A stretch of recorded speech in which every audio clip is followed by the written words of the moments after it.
امام مالک کا اپنا حال یہ تھا. مصعب بن عبداللہ کہتے ہیں جب حضور کا ذکر ہوتا ان کے چہرے کا رنگ متغیر ہو جاتا, چہرے کا رنگ زرد ہو جاتا, اور پھر وہ کہتے صحابہ ان کے اصحاب یعنی تلامذہ کہتے امام مالک آقا کا ذکر ہو کر آپ کا حال یہ ہو جاتا ہے, اس کی وجہ کیا ہے؟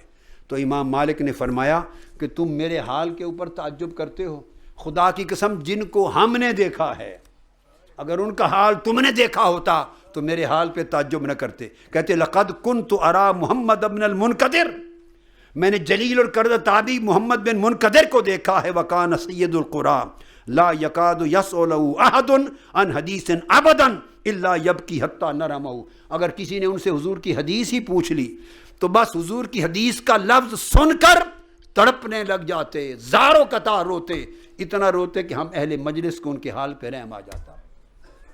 تم حضور کے عشق میں انہیں روتا دیکھ لیتے تو ہمارے حال پہ تعجب نہ ہوتا. یہی حال امام جعفر الصادق کا تھا, یہی حال امام عبد الرحمن بن القاسم کا تھا کہ حضور کا ذکر آتا تو ان کا چہرہ اس طرح زرد ہو جاتا کہ جیسے ان سے خون کسی نے نچوڑ لیا ہے, اور زبان لڑکھڑا جاتی, ادب رسول میں کلام منہ سے نہ کر سکتے. یہی حال عامر بن عبداللہ بن زبیر کا تھا, اتنا روتے کہ رو رو کے آنکھوں سے آنسو بہ بہ کر پانی ختم ہو جاتا. یہ حال امام ابن شہاب زہری کا تھا, اتنا روتے جب حضور کا ذکر ہوتا تڑپتے, حالت اتنی غیر ہو جاتی کہ وہ نہ کسی کو پہچان سکتے کہ مجلس میں کون بیٹھا ہے, اور نہ کوئی انہیں پہچان سکتا کہ یہ امام زہری ہیں. ان کا حال اتنا عجیب ہو جاتا.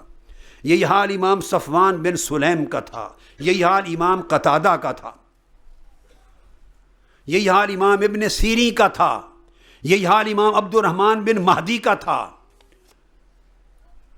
اور امام مالک ادب کا عالم یہ تھا کہ جب آقا علیہ السلام کی حدیث بیان کرنی ہوتی زندگی میں, کوئی شخص آتا دروازہ کھٹکھٹاتا تو آپ کی خادمہ باہر جاتی, وہ جا کے پوچھتی, ان کا حکم تھا یقول لکم الشیخ تریدون الحدیث او المسائل. امام مالک نے پوچھا ہے اے سائل, حضور کی حدیث پوچھنے آئے ہو یا فقہ کے شرعی مسائل پوچھنے آئے ہو؟ اگر وہ کہہ دیتا کہ حدیث پوچھنے آیا ہوں تو دخل مغتسلہ فاغتسل وتطیب ولبس ثیابا جددا ولبس ساجہ وتعمم ووضع علی رأسہ رداءہ وتلقى له من السطح فیخرج فیجلس علیہا وعلیہ الخشوع ولا یزال یبخر بالعود حتی یفرغ من حدیث رسول اللہ.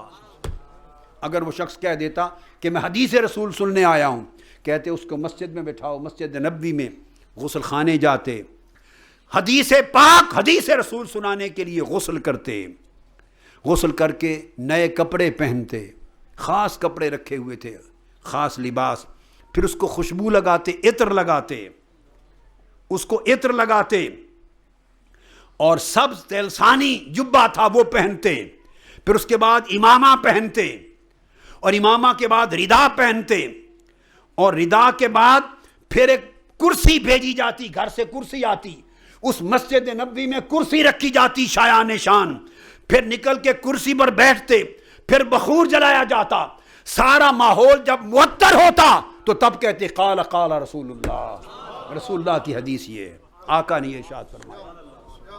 جبکہ مسائل فقہ بیان کرنے میں صرف وضو کر کے بیان کرتے یہ اہتمام نہ ہوتا. کسی نے پوچھا اتنا اہتمام, نہانا, نئے کپڑے پہننا, تلسانی جبہ پہننا, اس کو خوشبو لگانا, امامہ پہننا, عبا پہننا, اور پھر کرسی کا رکھوانا, اور پھر ہر طرف بخور جلوانا, یہ اہتمام کیوں؟ انہوں نے کہا خدا کی قسم اپنے نفس کی خواہش کے لیے نہیں, صرف حدیث سے مصطفیٰ کی عزت و تکریم کے لیے, ادب مصطفیٰ کے لیے. یہ ادب مصطفیٰ کا یہ عالم تھا. یہ امام مالک ہیں, اور پوری زندگی یہی اسی طرح کے احترام حضرت امام درار بن مرہ کے احوال میں ہے, یہ امام ابن ابی اویس کے احوال میں ہے, یہ امام الاعمش کے احوال میں ہے, اور پھر امام عبداللہ بن مبارک کے احوال. وہ فرماتے ہیں کہ ہم ایک روز امام مالک کی مجلس میں بیٹھے ہیں, حدیث رسول کی روایت کی مجلس ہے, آپ حضور کی احادیث سنا رہے ہیں, پڑھ رہے ہیں, ہم نے دیکھا بار بار آپ کا رنگ متغیر ہوتا اور چہرہ زرد ہو جاتا.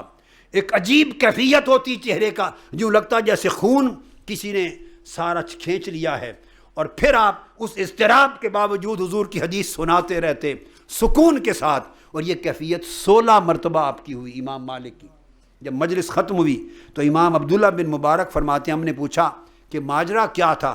فرمایا کہ خدا کی قسم آج مجلس رسول میں بچھو آ گئے تھے اور 16 مرتبہ بچھو مجھے ڈستے رہے.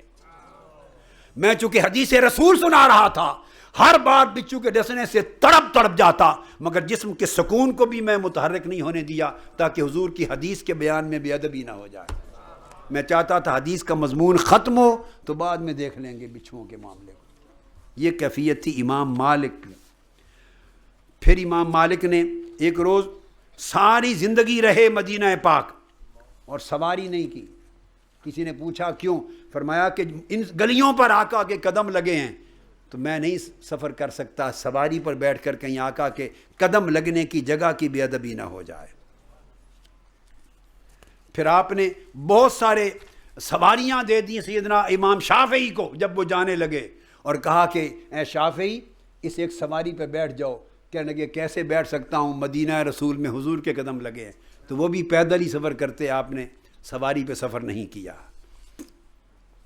تو آقا علیہ الصلوۃ والسلام کے ساتھ یہ حضور کے ادب کا تقاضا، محبت اور ادب کا تقاضا، یہ صحابہ کرام نے نبھایا، تابعین نے، اتباع التابعین نے، کل اولیاء الصالحین، ائمہ سلف صالحین نے نبھایا. اور یہ آج تک حضور کی حدیث کا احترام کرنا، حضور کی سنت سے محبت کرنا، حضور کے ذکر سے محبت کرنا. اور یا کہتے ہیں آج بھی حکم ہے کہ اگر حضور کا نام آ جائے تو بندے کے اوپر خشیت، ادب اور ہیبت طاری ہو جانا چاہیے. حضور کا ذکر ہو جائے تو وہی کیفیت ادب میں ہو جو صحابہ کی مجلس رسول میں ہوتی تھی. حضور کی حدیث و سنت کا تذکرہ آ جائے، سراپا ادب بن جائیں جس طرح حضور کی بارگاہ میں سراپا ادب بنتے تھے. وہی لقاء کا شوق، وہی سما کا شوق، حضور کی حدیث میں سنت سے پیار، محبت، حضور کے ذکر سے پیار، حضور کے نام سے پیار، حضور کی عظمت سے پیار، حضور کی طرف نسبت رکھنے والی ایک ایک شے سے پیار. یہ الادب مع الرسول ہے. اسی میں آتا ہے